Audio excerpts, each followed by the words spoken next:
Okay, the fellow that's going to speak next is an unassuming man, right? We don't think has any sighting experiences. He's had no trips. He's been to no planets. He's not a contactee. He's a writer, a researcher, right? He was working for a PhD, history. Went off and did other things.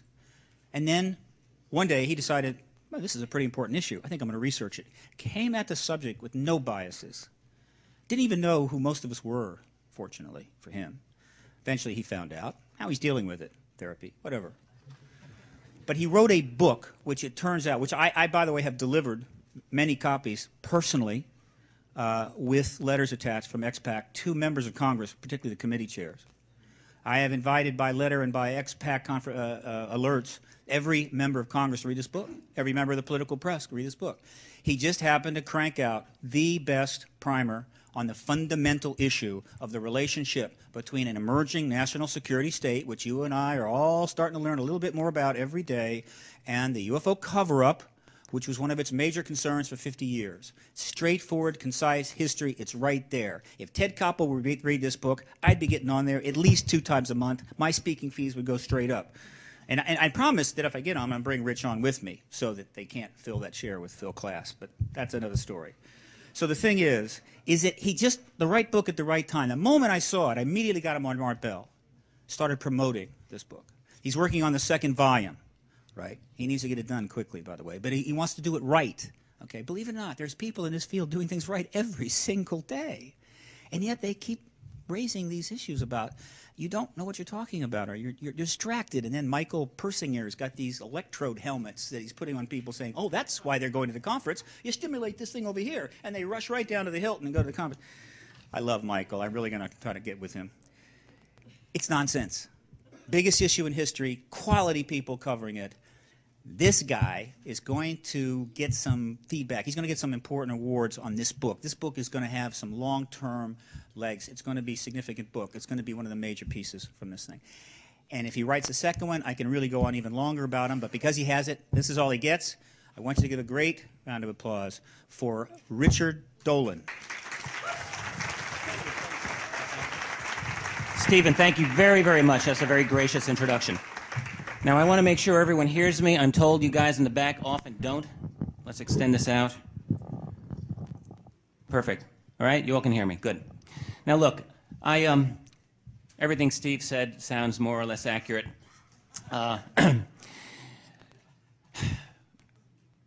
We have, in UFO research, you know what we have? This is a tiger by the tail. This is what we have. And the tiger is UFO reality and the cover-up of that reality. And the tail are documents, right? The tail are historical documents that we have. So what I want to do is to go through some history, some good history. I don't want to bore you. If throughout this you start feeling ho-hum, been through this before, I don't say this in a snide way, but the door's right there. There are other people doing other things. I'm going to review the foundations of American national security interaction with UFO phenomena, basically from the 1940s to the early 70s right now, which is essentially the theme of my book. I am indeed working on Volume 2, and that will take the story to the present day. I've got a lot done on Volume 2. For those of you interested, I've got maybe the equivalent right now of a, I don't know, 300-page book or so. It's not ready. Maybe in a year or two. So that's what this is about today. There are some of these speakers here. I have, I love meeting speakers at these conferences. I feel like I'm in the presence of very advanced college professors. I feel like a kindergarten teacher. And that's not necessarily a bad thing. And what I mean simply is that this is a topic, okay, that you have to deal with on multiple levels. Multiple levels. And by that I simply mean you get into this field, as I did about 10 years ago, roughly, thinking, what the heck is going on? Is this real or is this nonsense? We have a schizophrenic society. We have an official culture in which this is all nonsense, right? And then we have an unofficial culture, I call it, in which this is quite real and taken very seriously by some very, very brilliant, well-plugged-in individuals. So obviously we have a discrepancy here. What accounts for that? That is what drove me into this field. So you start at an early level, at a beginning level, trying to ascertain the validity of of some of the more interesting facts about this. You go further and further and further, and this field is like a rabbit hole into true psychedelia. And you go into some very strange things. This is a mind-bending, reality-bending study. Now, I am not going there today. There are other people who will.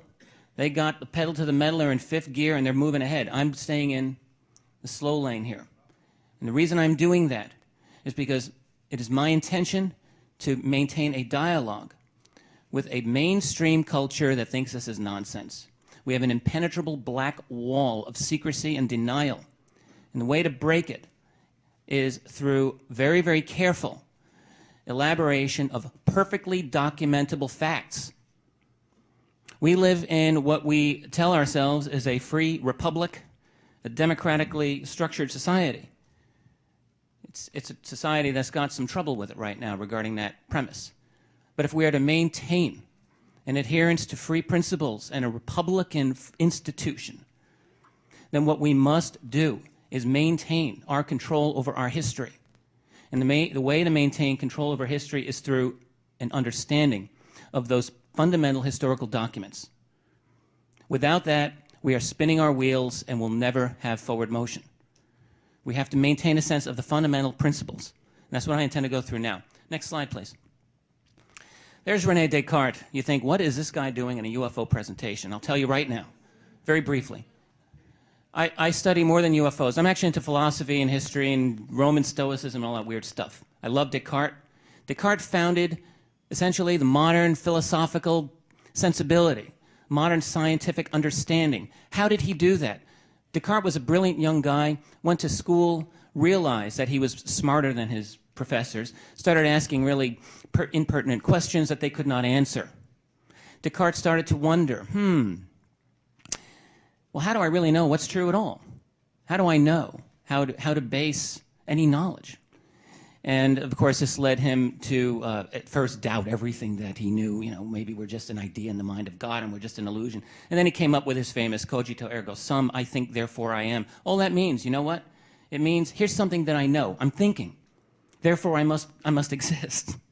What Descartes was trying to do was to establish a foundation of unassailable truths upon which to build a foundation of knowledge. And that is exactly what I want to do in the UFO research. Let us build an unassailable foundation upon which we can build a structure. Okay? Next slide, please. Now, look, I'm going to review some of these in a very cursory fashion. Reason is, I prepared this talk way too long, and we've got a 50-minute thing to do this, 45 minutes, whatever. Some of these early things I'm going to blow through a little more quickly. We all have heard of some of the pre-1947 encounters that U.S. military personnel have had with unknown phenomena. This is one of the earlier ones that we know is well documented, an incident over Los Angeles, February 1942. A couple of months after Pearl Harbor, everyone's war crazy, war nerves. And over L.A., this is a real photograph that appeared the next day in the Los Angeles Times. Objects appeared over L.A., were fired at by over 1,400 rounds. 6 individuals died that day, 3 directly, 3 because of heart attacks attributed to this. We don't know what that object was, okay? And I'm not saying this is alien. I have no idea what this was. What I do know is that right away, 5 years before Roswell, the U.S. military was becoming quite well versed in hiding information pertinent to unknown phenomena. U.S. Navy Secretary said, oh, there was nothing there at all. Nothing, just war nerves. Well, it became clear that it wasn't war nerves, whatever that's supposed to be. There was a there, and this is the there. There have been people who have tried to analyze this image and do a negative and all of this stuff, and it's suggestive that there's something there, indeed. The white dots there are shell fire. The Long Beach Independent stated that, you know, there's something odd. The military is just not answering any questions about this. There seems something very, very unusual. I'm jumping ahead in the 1953 movie War of the Worlds, which I just recently saw. Again, you know, there's a very striking scene in this movie. If you recall, there's the main scientist, some movie star guy, right, plays a scientist, and he's got a girlfriend. Anyway, there's a scene where this object lands. Remember this? And at the crash scene, 1953 movie, there's the scientist, a journalist, and a general. The three of them are together. This is an amazing thing about this movie. The journalist gets right up in the face of the general and the scientist and says, what is this thing? What do you think this is? And the scientist right in front of the general says, well, it's obviously some kind of interplanetary craft. That's fascinating to me because 1953 culture, America wanted to tell itself that this is in fact how we would respond to such an emergency. We would be perfectly open. The media would be all over it. But indeed, the media has not been all over this, as we all know. Next slide, please.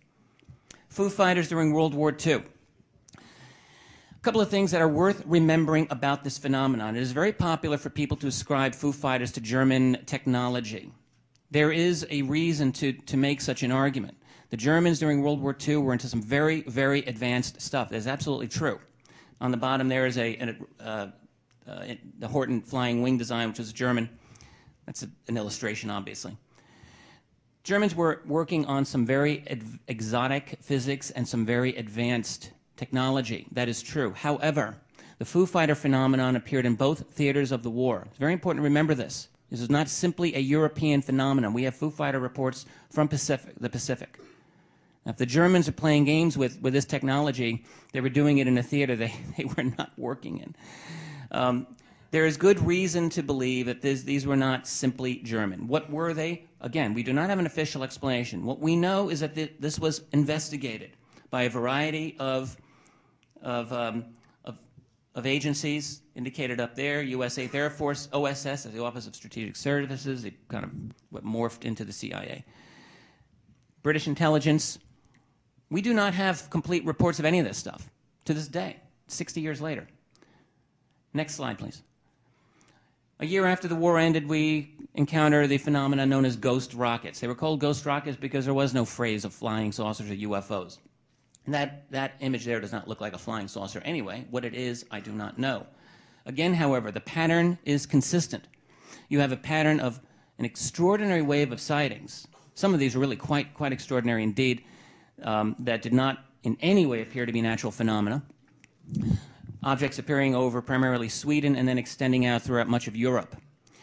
Now, the United States military was very interested in this, sent James Doolittle over to Sweden to confer with the Swedish military on what was labeled an unofficial visit.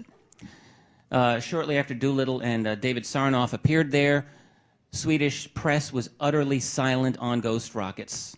Nice coincidence.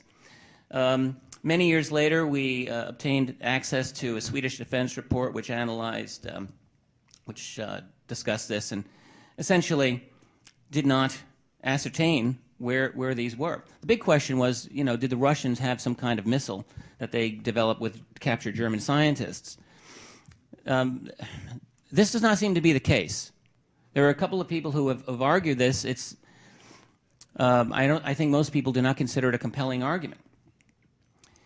We don't have an answer to this day, except that information was covered up throughout. Next slide, please.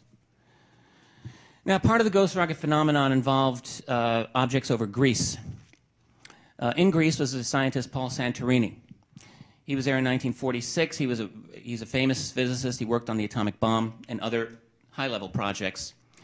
According to a statement Santorini made, the Greek government was highly alarmed by these rockets over Greek territory. They said, find out what this is. We're going to give you a team of people to work on this. Santorini said that we did work on it. We determined that these were not Russian and these were not missiles. An important conclusion. Well, you start ruling things out. What could they be? He then said, well, before we could do any more, the Army, after conferring with foreign officials, ordered the investigation stopped. Foreign officials, i.e. U.S. Very interesting. Next slide, please. We move to 1947, the year of the UFO as it appears in the United States. That's Kenneth Arnold in the center of that picture over there. Kenneth Arnold, of course, saw the flying saucers in June 1947. He's surrounded by pilots from the Eastern Airlines sighting from oh golly, no, who are those guys? I don't remember. It's a 1947 picture. They're UFO witnesses also.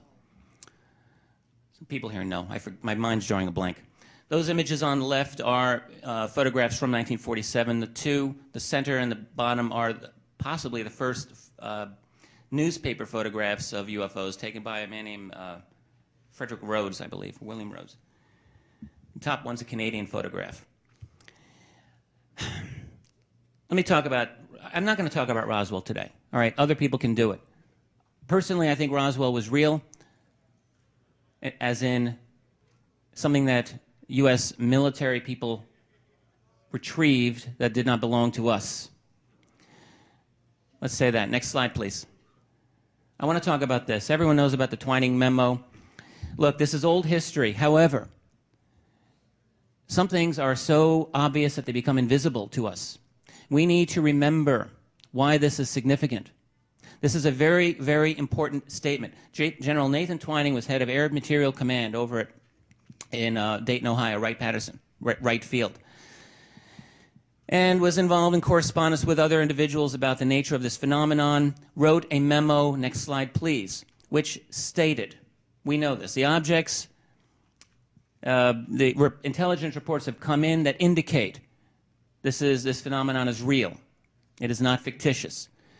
Describing in detail the nature of these objects, extreme rates of climb, maneuverability, and action which must be considered evasive when sighted. Describing them as metallic or light-reflecting surface, absence of trail, circular or elliptical in shape, flat on bottom and domed on top. This is 1947. What's flat on bottom and domed on top in 1947? Well-kept formation of flights, normally no sound. All of the UFO data that we've become accustomed to. Next slide, please. Now, the Wentworth document, this is a colonel and chief of the operations branch analyzing this over at Wright Field. This is very interesting to me. What Wentworth is saying in this document is that, well, it says right here, we have been constructing models of flying saucers. This is October 1947. Constructing models to be tested in a wind tunnel. As a guide in constructing the models, description from various persons who claim to have sighted these objects were used. All right? They're building flying saucers, not on the basis of captured German technology. No, they're building them on the basis of UFO accounts. What does that mean? The Air Material Command is of the opinion that some sort of object, such as the flying saucer, did exist. Next slide. A famous memo by General Shulgin, who was in correspondence with Nathan Twining. There has been a lot of dispute over this memo because apparently there are two versions of it. One is considered real, one is considered not real. The not real version describes, this is late 1947, describes UFOs as possibly of extraterrestrial provenance, interplanetary thesis being taken seriously, according to the memo. Now, very likely, the interplanetary thesis was indeed being taken seriously. But according to the official version of the memo that we now have, it suggests a belief in the Russian-German origin of these. If you look at the Russian-German origin of flying saucers, in my view, you hit a dead end. And the reason is we do not have any reasonable, hard evidence to link German and Russian technological study to the flying saucer phenomenon of late 1940s. There was a very good book written on this topic not long ago by British aviation journalist Nick Cook called The Hunt for Zero Point. And this is a fine book, and Cook essentially tried to investigate the legendary claims of German flying saucers. And what he did, he came into this as really knowing nothing about UFOs. It was obvious reading his book he knew nothing about UFOs when he got into it. And found a little bit more than smoke. He found some very strong evidence to believe that the Germans were working on disc-shaped objects, and they had at least some pretty good prototypes they were working on, maybe a little bit more. There's nothing tangible to hang your hat on here as far as anything operational. And it's also very, very clear now that after the war ended, the United States got the lion's share of these German scientists who were working on these concepts. So you can hypothesize, well, does that mean then that we secretly invented flying saucers? Certainly this is a hypothesis you cannot dismiss. However, even according to Cook's own best conclusion, there is no evidence to show that we had any such breakthrough in the 1940s, nor the 1950s. Cook's own theory is that maybe by the 1960s we had something. So it's problematic, okay, to go that route. Next slide. So you enter 1948. Now look, this is all official stuff. I'm not really delving into the majestic documents here. And the reason I am not is because they are disputed. I'm staying in shallower waters than some other researchers are doing, and this is a good thing at times. If you want to maintain a strong open and shut argument, I maintain you can do it with what is publicly acknowledged to be true. All right, you can do it. What we know at least the upper levels that we're able to dig here, we're not digging into the deepest levels, is that there were three obvious possibilities to the origin of the flying saucer phenomenon when you get to early 1948. They were either Soviet, they were either American, or they were interplanetary, according to the phrase that they used at the time. Not us. Let's say that. And this is a reasonable speculation, right? Where else are they going to come from? Now, I want to just stop for a moment and let us say that... Oh, wait, I think I have the Truman slide next. Next slide, please. All right, no, I will, though. I'm going to hold my thoughts. There were three possibilities by 1948, but there was also an emerging consensus about this phenomenon. And here's what we know. This is very important.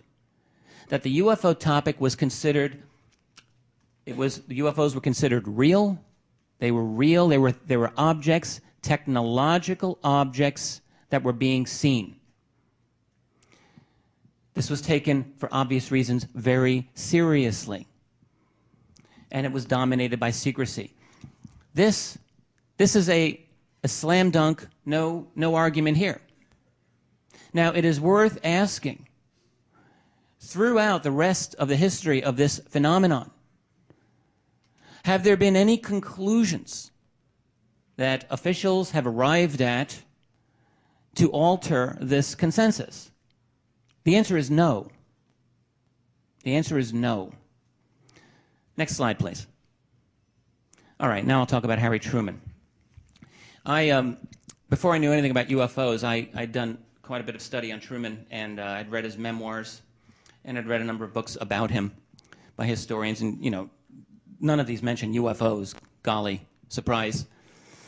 Let's do a little thought game here and go back to 1947. Let's pretend that you're Harry Truman, and your senior military people come up to you and advise you. Say, Mr. President, we apparently have recovered technology that is highly exotic. In fact, it's so exotic it doesn't originate from any civilization that we know of. All right. So now you're Truman. What do you do about this? Do you tell the world? Well, I don't think so.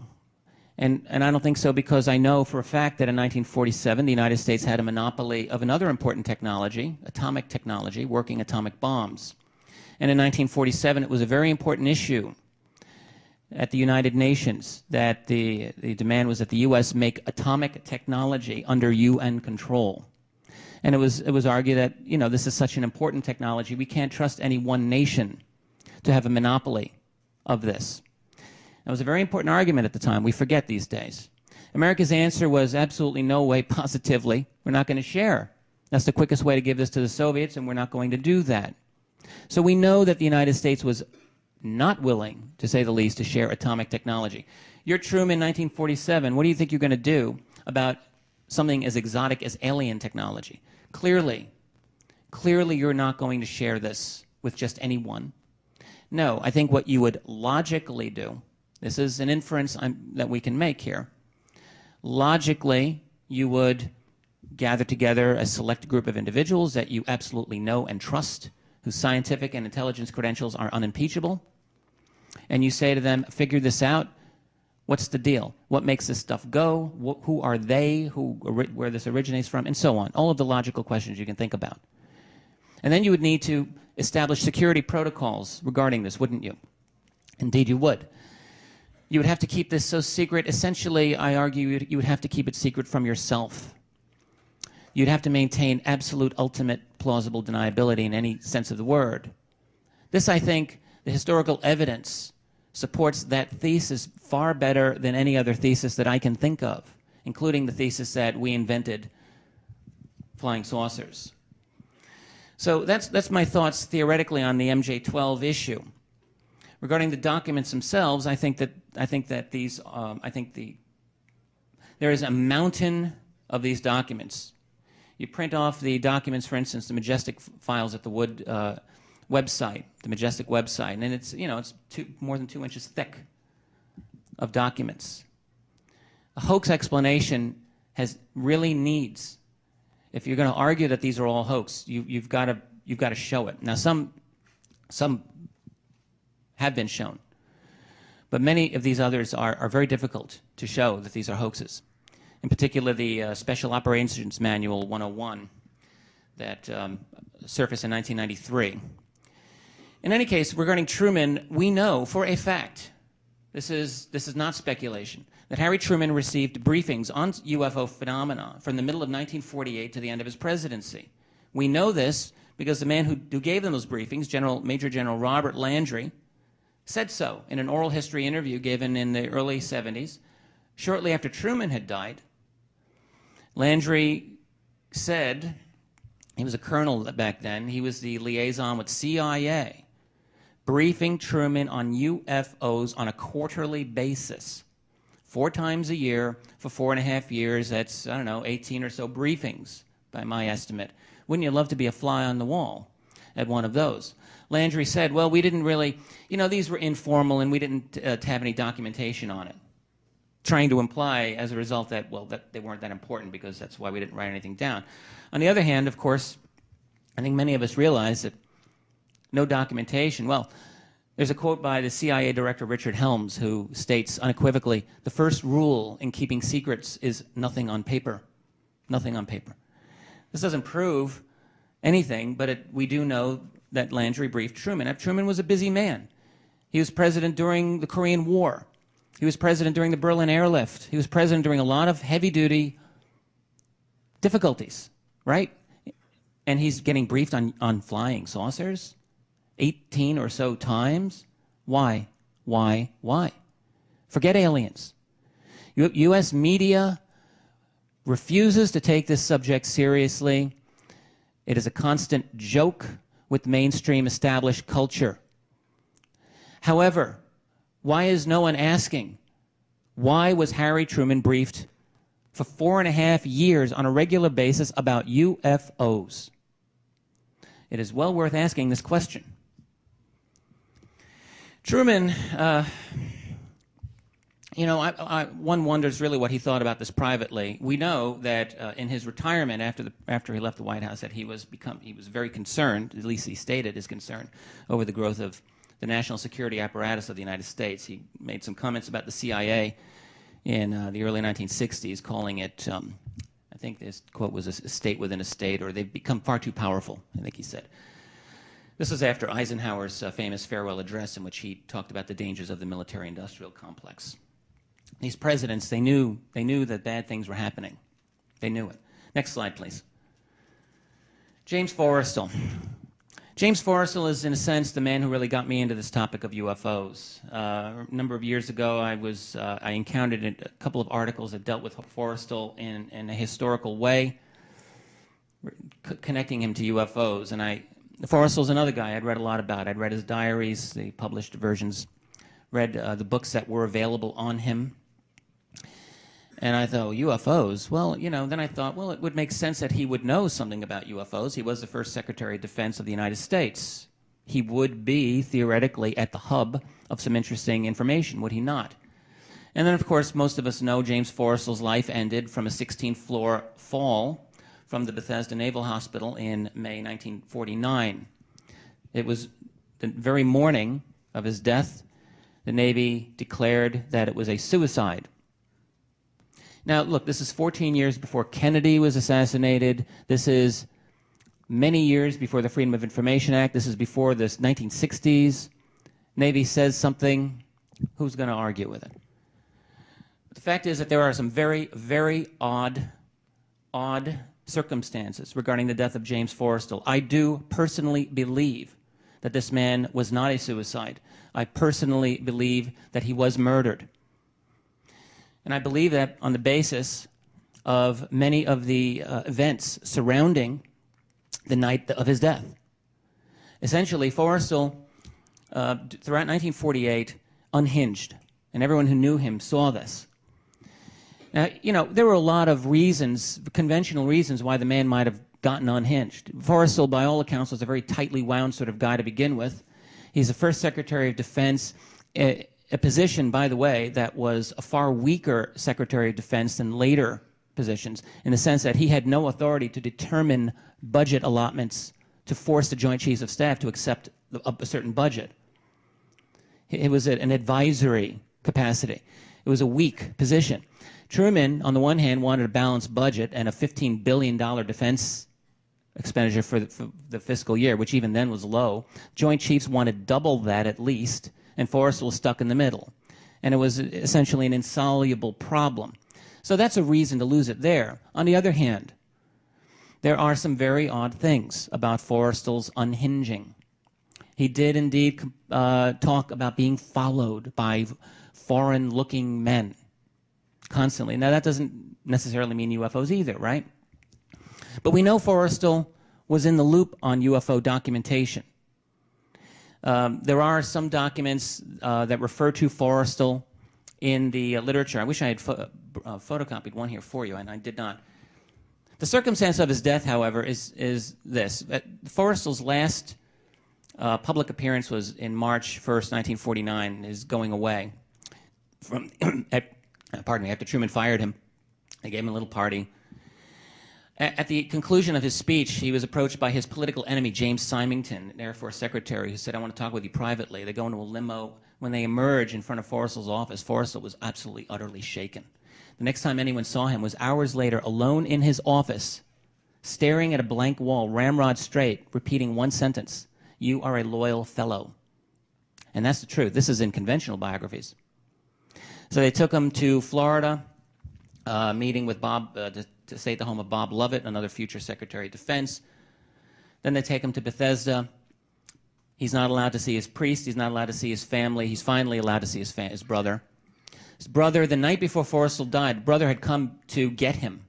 Brother announced to the hospital, "I'm coming to get my brother because I don't like the way that you're keeping him here. I don't think he needs to be here." That was the night Forrestal died. The man on his guard duty the night that Forrestal died was a new Navy corpsman, a man Forrestal had never seen.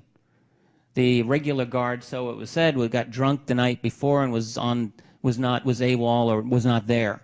So this new guy comes in an hour and a half into the shift. The new guy says wakes up the doctor sleeping in the hallway. It's 1:30 in the morning. The secretary won't take his sleeping medication. What do I do? They go back. Forrestal's gone out the window. That's the official story. There's many other things I can go into here, but I can't because I've only got a few minutes. Next slide. We got a lot of documents here, people. Many, many, many, many. All right? We thank the very liberal Freedom of Information Act from the late 1970s for most of these. It's a Freedom of Information Act that doesn't appear to exist anymore. I'm serious. We got one in the late 70s, an FBI memo. Very quickly. This matter is considered top secret by intelligence officers of both the Army and the Air Force. This is 1949. This is a few months before Forrestal died, incidentally. During the past 2 months, various sightings of unexplained phenomena have been reported in the vicinity of the AEC, Atomic Energy Commission installation at Los Alamos. UFOs over Los Alamos. Next slide. Kirtland Air Force Base, 1949. It quotes, "Sighting of identical object reported by 30 people. Estimate at least 100 total sightings." All these agencies, local commanders, perturbed by implications of phenomena. Why would they be perturbed by the implications of this phenomena? Now, in 1949, the government was telling people UFOs were hoaxes, hallucinations, misidentification of known phenomena. Well, that's not what they were telling each other. Next slide. Next slide, please. There we go. And some pictures. We got the McMinnville photographs, taken in 1950 by a farmer, Paul Trent. These photographs have never been debunked. They have been defended quite expertly by Dr. Bruce Maccabee and others who have analyzed these photographs. They are real. As far as anyone can tell, these are absolutely real. And in fact, it was in the Condon Committee report, which, although trying to debunk UFOs, did not debunk these photographs. The farmer, Paul Trent, never ever tried to make money off this picture. These pictures, and in fact, into the 1990s, maintained a very low profile. People who knew them would say, "What, them hoax? What are you, nuts?" Next slide, please. We have a crescendo of UFOs in 1952, a very important event in our nation's history. UFO sightings in 1952 peaked in this country to an extraordinary extent. Edward Ruppelt, who was running Blue Book at the time, said if you were to come into one of our offices in summer of 1952, you would have thought we were in invasion mode. That's how serious they were taking it. In June of 1956, in the office of General John Samford, Samford, in fact, is at the bottom of that picture facing with a profile. Samford's office had a meeting with senior officers about this. Ruppelt attended. And an enormous debate ensued among the attendees over one colonel said, essentially, look, why don't we just get right down to business here and talk about extraterrestrials? Why is no one talking about this? Ruppelt wrote, and you could tell the entire room just heaved this sigh like, there, he said it. Well, we have sightings for several weekends over the White House. And that photograph on the far end there, this is a famous photograph. This was sent to me by a skeptic of UFOs who said, hey, see, look, everyone who shows this photograph fails to show the lights on the bottom. And it's obvious, he said, that, the lights on the top are reflections of the lights on the bottom. Well, maybe, except when I look at these, it almost matches, but it really doesn't, actually. And you compare them, you see that there's, I wish I had a little laser pointer, There's, the top row of lights does correspond somewhat to the bottom row up on top, except that the angle of the double lights is totally different. And then the very top row of lights doesn't match the row on the bottom. Anyway, I don't really know what this photograph is real or not. I do know that there were visuals and radar trackings of unknown, unidentifiable objects over the White House by very qualified people. Now, the official explanation, of course, that the Air Force gave to the public was that this is all due to weather phenomena. However, keep in mind the statement of Harry Barnes, who was the senior air traffic controller on the site there. He said, no, it was not weather. And he was adamant about it. Next slide. What we have is that you've got a variety of explanations. You've got the Air Force telling the public it's weather. But then, at the same time, we have documents within the intelligence field discussing the reality of this. We have an Air Force Intelligence Estimate Division document from the same week of the press conference saying the Air Force has failed to arrive at any satisfactory conclusion. Also indicating at this point that the Soviets were probably not behind the UFO phenomenon. Said, well, maybe they're natural phenomenon, although we don't really understand how it could be. And they might actually be alien, although we don't think so, according to this memo. On the other hand, you have a CIA analysis from a few weeks later talking about, again, the bizarre nature of this phenomenon. Sightings of UFOs reported at Los Alamos and Oak Ridge, inexplicable, etc. At a time when background radiation had risen inexplicably. Next slide, please. So essentially, by 1952, you got a serious implication, and in the U.S. intelligence field, they appear to have eliminated, for the most part, the Soviets as a source of this. Now, there are always pockets of people who, consider that maybe the Soviets were a source of this. But by and large, that explanation was ruled out in the major circles. no later than 1952. Next slide. The crescendo, in my view, is this memo right here. H. Marshall Chadwell to Director of the CIA, Walter Beadle Smith. This is in December 1952. Truman's administration was on the way out. This is very important to keep in mind. Chadwell writes to Smith, reports of incidents convince us there is something going on which must have immediate attention. Sightings of unexplained objects at great altitudes and traveling at high speeds in the vicinity of major U.S. defense installations are of such nature that they are not attributable to natural phenomena or known types of vehicles. It's to the director of the CIA. Now, does he say, well, we think it's alien? No, he doesn't. People dance around, trip around this explanation again and again. No one wants to say in these memos, well, I think it's an ET. But they all but say it. They all but say that we don't, it's someone's technology. Next slide. The result was the Robertson panel. A travesty from one point of view, a great success from another. A travesty from the point of view of science. Robertson panel was held in the final weekend of Truman's presidency. And it was the last bit of house cleaning of the Truman administration. And by that I simply mean, as long as UFOs had been in the public realm, Truman had been president, Truman was now leaving. What do? We want to make sure that this topic is handled in a secure manner. This is my feeling. And so therefore, what they did is they convened Nobel-caliber physicists who met for 12 hours, didn't seem to, they had their conclusions already prearranged for them. And in other words, to compartmentalize this even further, to kind of put the lid over this a little bit more so that you could maintain better control over it with the coming administration. Next slide. Officially, as I said, this is what the Air Force would tell people. That's a Blue Book picture from the 60s, by the way. Many of you probably recognize. Blue Book team trying to look busy. They were, okay, next slide. In the 50s, you had a number of private initiatives that are very important, and I know I'm running out of time. I realize this. I'm going to try to be quick. Roscoe Hillenkoetter ran the CIA from 1947 to 1950. He was on NICAP, which was the most important civilian UFO organization in the country, in the world at that time, for 5 years. NICAP was led by Donald Keyhoe. NICAP, year in, year out, tried to get congressional hearings on UFOs. Hillenkoetter was part of that team. Why? This man ran the CIA. What's he doing on NICAP?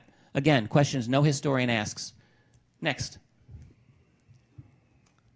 I definitely want you to see this memo. This is from 1953 over the Oak Ridge nuclear facility. Oak Ridge was the scene of numerous airspace violations by objects doing the impossible.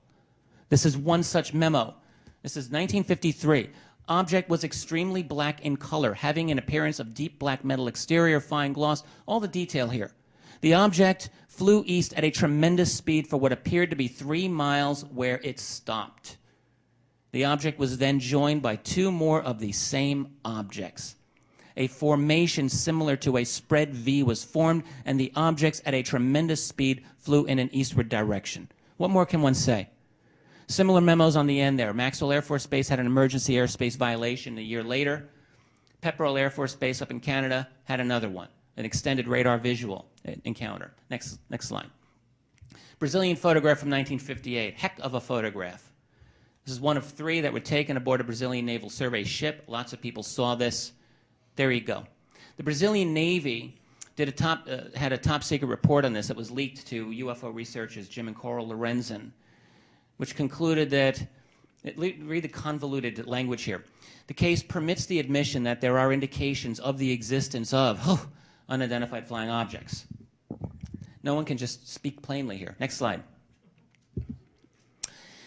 In the late 50s, early 60s, there's evidence for pressure on certain UFO researchers and people in the field, including these 2. Edward Ruppelt, after he left Blue Book, wrote a heck of a book, The Report on Unidentified Flying Objects. Suffice to say, both of these men did turnarounds at the last, within a short period of time. Hillenkoetter was about to go before Congress in April of '62 to talk about the need to end UFO secrecy. 2 months before, wrote a letter to Keyhoe saying, hey, look, you know what? Let's get off the Air Force's back. They're doing everything they can, and I'm resigning, by the way, from the Board of Governors. Next slide. 1960s, just as America in general was in a state of crisis, so was the field of UFO research. UFO sightings in this country peaked in the mid-'60s. And, you know, just as in the 60s when anything seemed possible, so too in the field of UFO disclosure. It seemed that we might be able to break through. There were some congressional initiatives. Gerald Ford, how was that, 10 minutes? Is that what you said? 8? Okay, good.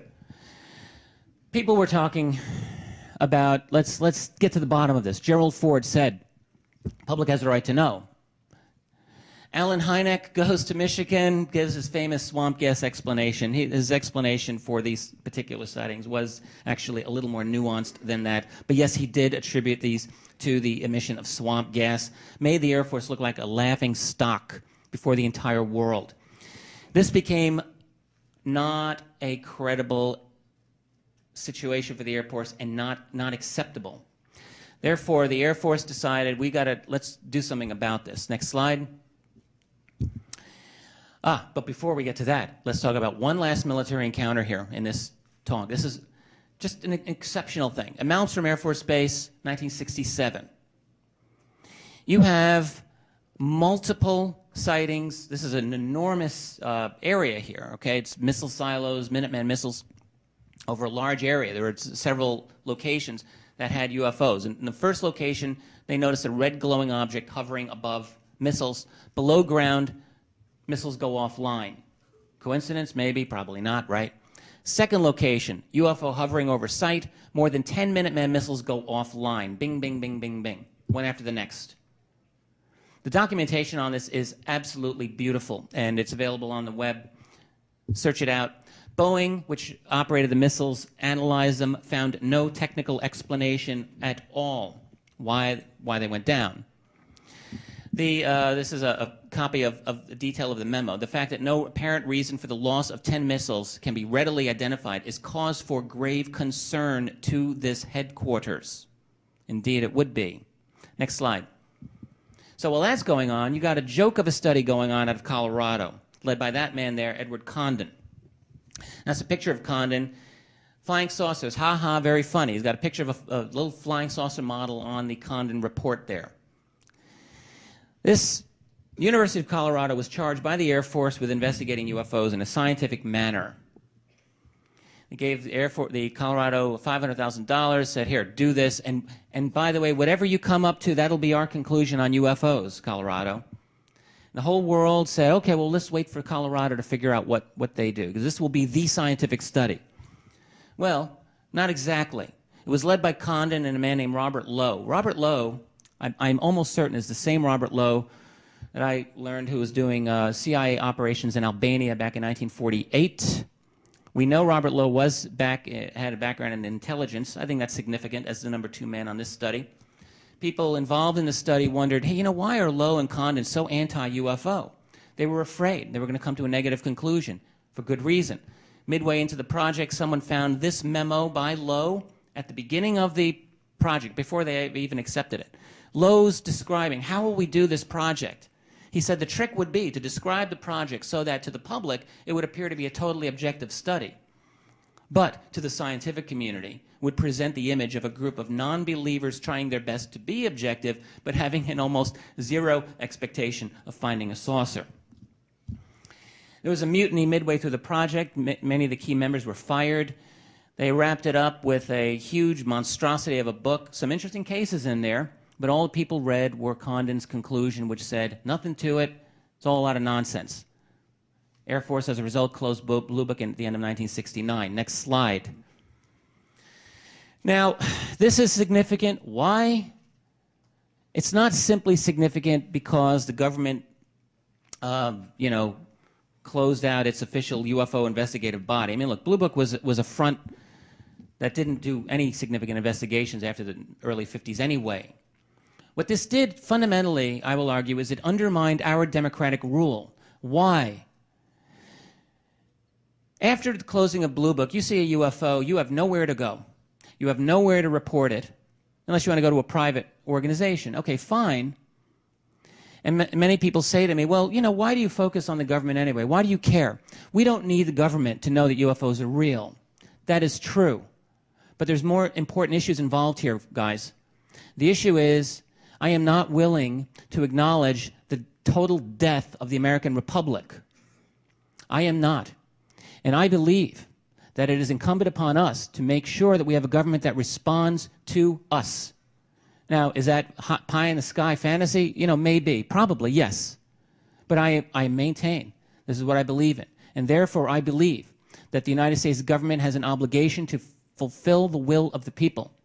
And it has an obligation to, you know, through Blue Book, as much of a travesty as it was our travesty, and it was a wedge also for people who wanted to pry open this topic. There was Blue Book, and you could kind of approach the UFO phenomenon through that. Now it's much more difficult in a way because the Air Force and the military in general denies that they have anything to do with this.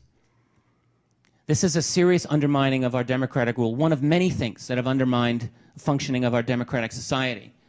Blue Book needs to be recognized as one of those things, the closing of Blue Book. There's a memo by, in the center there referring to the fact that serious UFO reports anyway never go through Blue Book to begin with. They're not part of the Blue Book system. Well, duh, we know this. You read the Blue Book files, especially the later on you go. These are inconsequential sightings, most of them. The few unknowns that Blue Book actually have are usually worthless as evidentiary evidence, as people don't usually realize. People love to quote, Blue Book has all these unknowns. Yeah, but most of them are useless. The best cases are outside of Blue Book. Next slide, please. This is our choice. This is my last slide. We have a choice. We have a choice. I don't know who's making the choices anymore. It is our obligation to know our history. It is our obligation to know the important documentation regarding UFO reality. Otherwise, we become like that guy over there. I love my country, but that doesn't mean that I'm going to blindly believe everything that I am told by those who would rule it.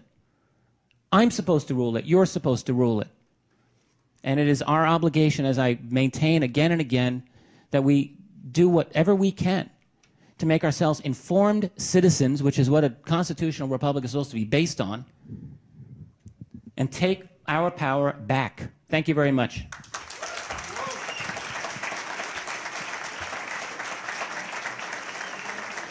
Thank you.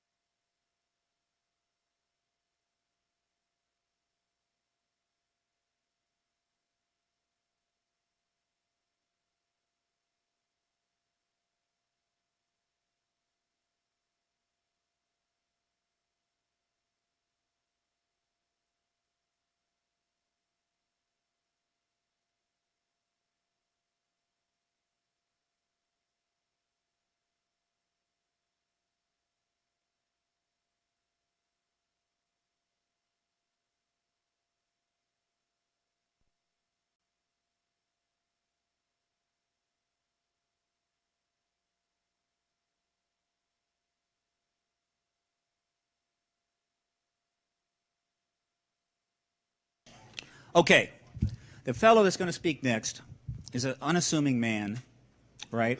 We don't think has any sighting experiences. He's had no trips. He's been to no planets. He's not a contactee. He's a writer, a researcher, right? He was working for a PhD, history. Went off and did other things. And then one day he decided, well, this is a pretty important issue. I think I'm going to research it. Came at the subject with no biases.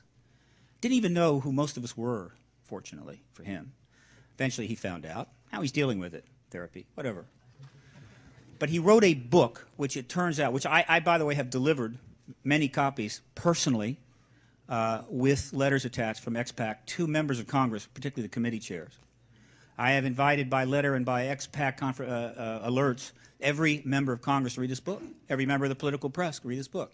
He just happened to crank out the best primer on the fundamental issue of the relationship between an emerging national security state, which you and I are all starting to learn a little bit more about every day, for Richard Dolan. Stephen, thank you very, very much. That's a very gracious introduction. Now, I want to make sure everyone hears me. I'm told you guys in the back often don't. Let's extend this out. Perfect. All right, you all can hear me. Good. Now, look, everything Steve said sounds more or less accurate.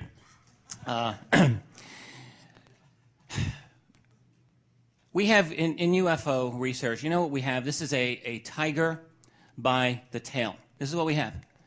And the tiger is UFO reality and the cover-up of that reality. And the tail are documents, right? The tail are historical documents that we have. So what I want to do is to go through some history, some good history. I don't want to bore you. If throughout this you start feeling ho-hum, been through this before, I don't say this in a snide way, but the door's right there. There are other people doing other things.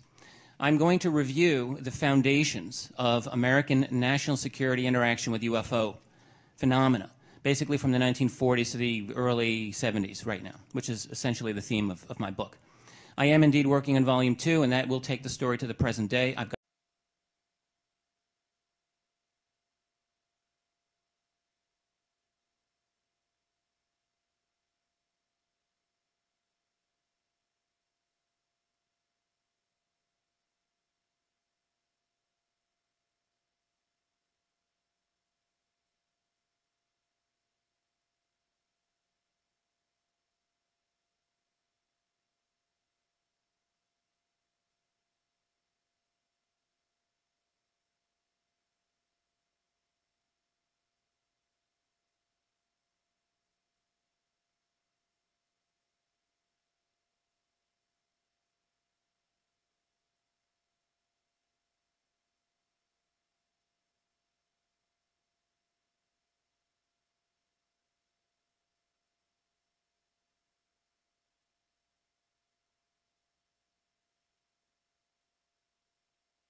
And the UFO cover-up, which was one of its major concerns for 50 years. Straightforward, concise history, it's right there. If Ted Koppel would read this book, I'd be getting on there at least 2 times a month. My speaking fees would go straight up. And I promise that if I get on, I'm going to bring Rich on with me so that they can't fill that chair with Phil Klass, but that's another story. So the thing is that he just, the right book at the right time. The moment I saw it, I immediately got him on Mart Bell, started promoting this book. He's working on the 2nd volume. Right? He needs to get it done quickly, by the way. But he wants to do it right. Okay? Believe it or not, there's people in this field doing things right every single day. And yet they keep raising these issues about you don't know what you're talking about or you're distracted. And then Michael Persinger's got these electrode helmets that he's putting on people saying, oh, that's why they're going to the conference. You stimulate this thing over here. And they rush right down to the Hilton and go to the conference. I love Michael. I'm really going to try to get with him. It's nonsense. Biggest issue in history, quality people covering it. This guy is going to get some feedback. He's going to get some important awards on this book. This book is going to have some long-term legs. It's going to be a significant book. It's going to be one of the major pieces from this thing. And if he writes a second one, I can really go on even longer about him. But because he has it, this is all he gets. I want you to give a great round of applause for got a lot done on Volume 2. For those of you interested, I've got maybe the equivalent right now of a, I don't know, 300-page book or so. It's not ready. Maybe in a year or two. So that's what this is about today. There are some of these speakers here. I have, I love meeting speakers at these conferences. I feel like I'm in the presence of very advanced college professors. I feel like a kindergarten teacher. And that's not necessarily a bad thing. And what I mean simply is that this is a topic, okay, that you have to deal with on multiple levels. Multiple levels. And by that I simply mean you get into this field, as I did about 10 years ago, roughly, thinking, what the heck is going on? Is this real or is this nonsense? We have a schizophrenic society. We have an official culture in which this is all nonsense, right? And then we have an unofficial culture, I call it, in which this is quite real and taken very seriously by some very, very brilliant, well-plugged-in individuals. So obviously we have a discrepancy here. What accounts for that? That is what drove me into this field. So you started at an early level, at a beginning level, trying to ascertain the validity of some of the more interesting facts